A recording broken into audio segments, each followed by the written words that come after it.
तो union budget 2026-27 आ चुका है और जैसा हर साल होता है, सबके मन में सवाल हैं, उम्मीदें हैं और ये जानने की उत्सुकता है कि आखिर भारत के भविष्य के लिए इसमें क्या है।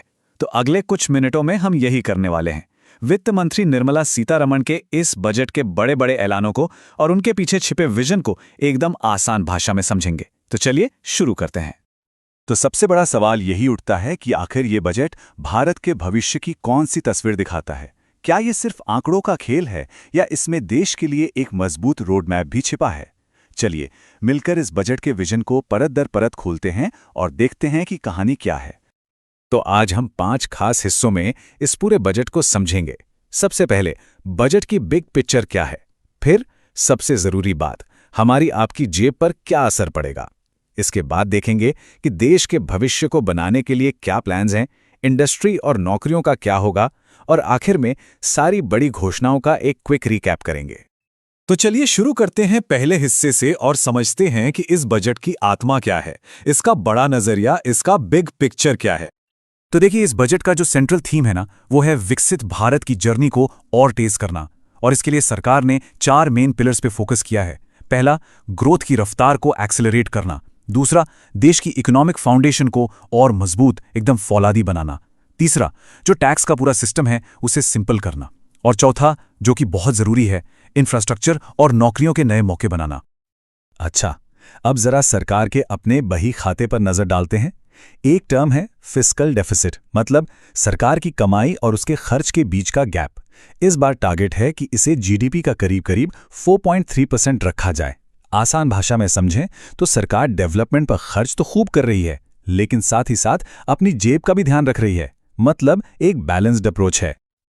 और इकोनॉमी की हेल्थ का सबसे बड़ा इंडिकेटर क्या होता है? जीडीपी ग्रोथ रेट, और अनुमान है 6.8% से 7.2% के बीच। अब ये नंबर बहुत इंपॉर्टेंट है। क्यों? क्योंकि दुनिया की जो बड़ी बड़ी इकोनॉमीज हैं उनमें ये सबसे तेज ग्रोथ रेट्स में से एक है।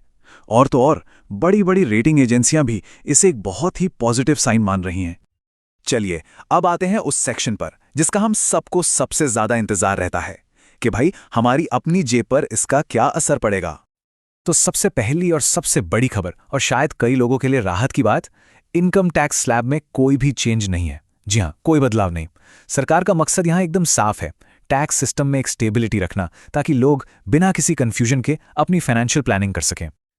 लेकिन हां, टैक्स की दुनिया में एक बहुत बड़ा, मतलब बहुत ही बड़ा बदलाव होने वाला है। जो हमारा दशकों पुराना 1961 का इनकम टैक्स कानून है ना, जो काफी कॉम्प्लेक्स माना जाता है, वो अब बस इतिहास बनने वाला है। उसकी जगह 1 अप्रैल 2026 से एक बिल्कुल नया मॉडर्न टैक्स एक्ट 2025 लागू होगा। और इसका गोल क्या है? एक सिंपल, ट्रांसपेरेंट और टेक ड्रिवन टैक्स सिस्टम बनाना। अच्छा, जो लोग विदेश घूमने जाते हैं या जिनके बच्चे बाहर पढ़ते हैं, उनके लिए एक बहुत बड़ी राहत की खबर है। पहले जो टूर पैकेज या एजुकेशन फीस पर टीसीएस यानी टैक्स कलेक्टेड एट सोर्स 5 से 20% तक लगता था, उसे अब घटाकर फ्लैट 2% कर दिया गया है। मतलब सीधा सीधा विदेशों में पैसा भेजना अब काफी सस्ता और आसान हो जाएगा। इसके अलावा भी कुछ और छोटी पर जरूरी राहतें हैं, जैसे मोटर एक्सीडेंट के मामलों में जो मुआवजा मिलता है उसके इंटरेस्ट पर अब कोई टीडीएस नहीं कटेगा। ये पूरी तरह से टैक्स फ्री होगा। और एक और अच्छी खबर, अगर अपने टैक्स रिटर्न में कोई गलती हो गई है तो उसे ठीक करने की जो लास्ट डेट है उसे अब 31 मार्च तक बढ़ा दिया गया है, तो अब थोड़ा और टाइम मिलेगा। तो ये तो हुई जेब की बात। चलिए अब जरा लॉन्ग टर्म सोचते हैं और देखते हैं कि ये बजट देश के भविष्य को बनाने के लिए क्या कर रहा है। 12.2 लाख करोड़ रुपए। जी हां, 12.2 लाख करोड़। ये इस बजट का शायद सबसे बड़ा और सबसे जरूरी नंबर है। इसे कहते हैं कैपिटल एक्सपेंडिचर या कैपेक्स। ये वो पैसा है जो सरकार सड़कें, पुल, रेलवे, पोर्ट्स, मतलब ऐसे लॉन्ग टर्म एसेट्स बनाने पर खर्च करेगी जो सालों साल देश के काम आएंगे। ये दिखाता है कि सरकार का पूरा फोकस देश के इंफ्रास्ट्रक्चर को फ्यूचर प्रूफ बनाने पर है। तो सवाल उठता है कि आखिर ये इतना सारा पैसा जा कहां रहा है? तो जरा सोचिए, 7 नए हाई स्पीड रेल कॉरिडोर, जैसे मुंबई पुणे वाला, नदियों के रास्ते ट्रेड को बूस्ट करने के लिए 20 नेशनल वाटरवेज को ऑपरेशनल किया जाएगा, और जो मालगाड़ियां हैं उनके लिए अलग से ट्रैक यानी डेडिकेटेड फ्रेट कॉरिडोर, उन्हें और बढ़ाया जाएगा। इन सब का एक ही मकसद है, लॉजिस्टिक्स का खर्च और टाइम दोनों कम करना, ताकि बिजनेस को एक नई रफ्तार मिल सके। अच्छा, इंफ्रास्ट्रक्चर तो हो गया, अब बात करते हैं इकोनॉमी के इंजनों की, यानी इंडस्ट्री और जॉब्स की। देखिए, किसी भी इकोनॉमी की रीढ़ की हड्डी होते हैं छोटे और मझोले उद्योग, यानी एमएसएमईज। तो उनको सपोर्ट करने और उन्हें बड़ा बनने में हेल्प करने के लिए 10,000 करोड़ रुपए के एक स्पेशल ग्रोथ फंड का ऐलान हुआ है। इस पैसे से वो अपनी टेक्नोलॉजी अपग्रेड कर पाएंगे, अपना बिजनेस और फैला पाएंगे। अब एक बहुत ही फ्यूचरिस्टिक स्टेप की बात करते हैं, रेयर अर्थ कॉरिडोर। ये क्या चीज़ है? ये ऐसे स्पेशल इंडस्ट्रियल जोन होंगे जहां रेयर अर्थ एलिमेंट्स की माइनिंग और मैन्युफैक्चरिंग होगी।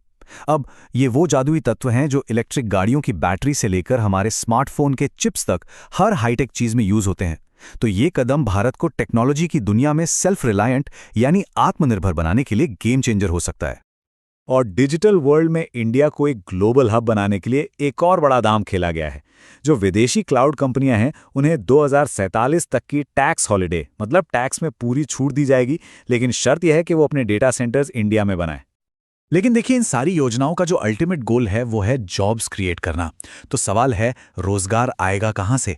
इसके लिए बजट में कई कदम हैं। एक, ऐसी कमेटियां बनेंगी जो ये देखेंगी कि कॉलेजों में जो पढ़ाया जा रहा है वो इंडस्ट्री की जरूरत से मैच करता है या नहीं।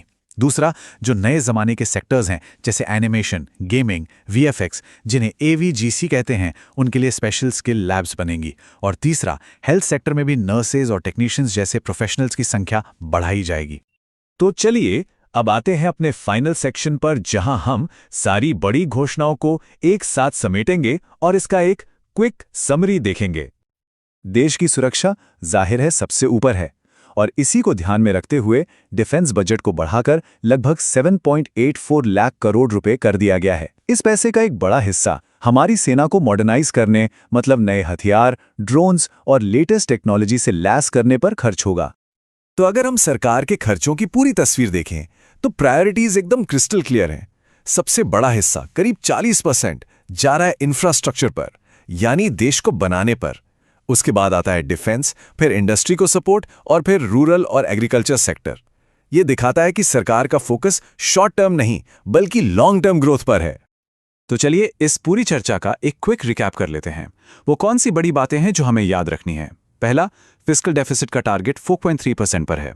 दूसरा, इंफ्रास्ट्रक्चर पर 12.2 लाख करोड़ का रिकॉर्ड तोड़ खर्च।